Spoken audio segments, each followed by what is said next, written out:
सांगितलं, भरवी कृष्ण दे आलिंगन, प्रेमे घेई चरणी लोळण. त्यांना सगळ्यांना आश्चर्य वाटलं. इतक्या लव कर येथ कशीही, नवल कुणा उलगडले नाही. काही हरकत नाही, काही का असे ना, तो नंद आहे समोर, नंदसूत आहे. नंदसुताचे मग सर्वांनी पूजन केले प्रेम भरानी.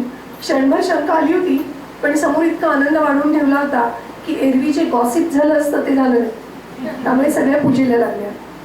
गोपाळासह गोविंदाचे भोजन झाले आनंदाचे. देत हरी तृप्तीची ढेकर, वदे यज्ञ फल तुम्हा पुरेपूर. तुम्हाला यज्ञाचं फल पाहिजे होतं ना. तुमच्या मनात थोडीशी जर शंका आली असेल की यज्ञाचा नैवेद्य झाला नाही, आम्ही पतीची आज्ञा उल्लंघली आणि मला इथे प्रसाद आणून दिलात, काही होणार नाही, तर यज्ञाचं फल तुम्हाला पूर्ण मिळणार आहे.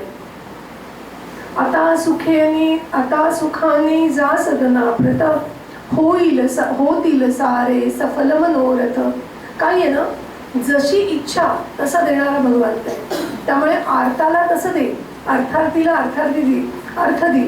त्यामुळे सगळ्या फलश्रुतींमध्ये ज्याला जे पाहिजे ते मिळेल अशीच फलश्रुती असते सगळीकडे.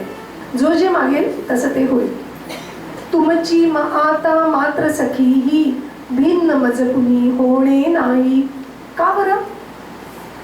नाश वृत्तीचा होता जेवी, ज्ञान भक्ती भिन्नतानुरावी. हे त्यांनी सांगितलं. त्यांना कळलंच नाही, कारण तत्वज्ञान सांगितलं. अरे, नाश वृत्तीचा होता जेवी, वृत्ती म्हणजे हवे नको, तर हवा नकोचा पूर्ण नाश जेव्हा होतो, ज्ञान आणि भक्ती त्याच्यामध्ये भिन्नताच राहत नाही.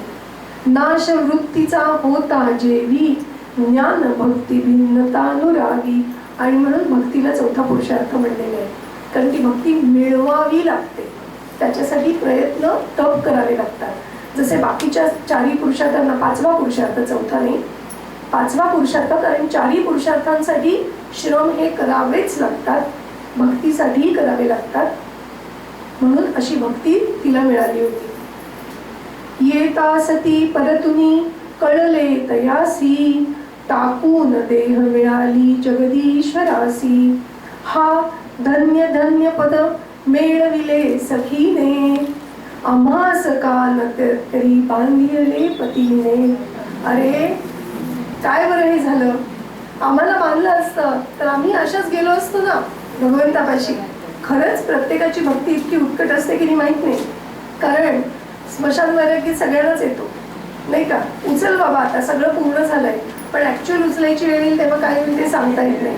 त्याच्यामुळे जरी सगळे असं म्हणत असतील तरी देखील प्रत्येकीला हे जमेल असं नाही.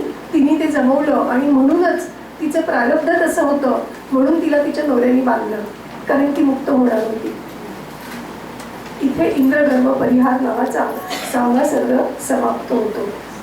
यद्विद्यते क्षितितलेस्तु शुभाशुभान्तत्, विद्युत कणेन घटितं वित्ति दृश्यन्ते ते. एवं वरावर मतानि लसन्तु कामं, ध्येयं त्वमेव शशिशेखर मानवानां. गोपाल कृष्ण भगवान की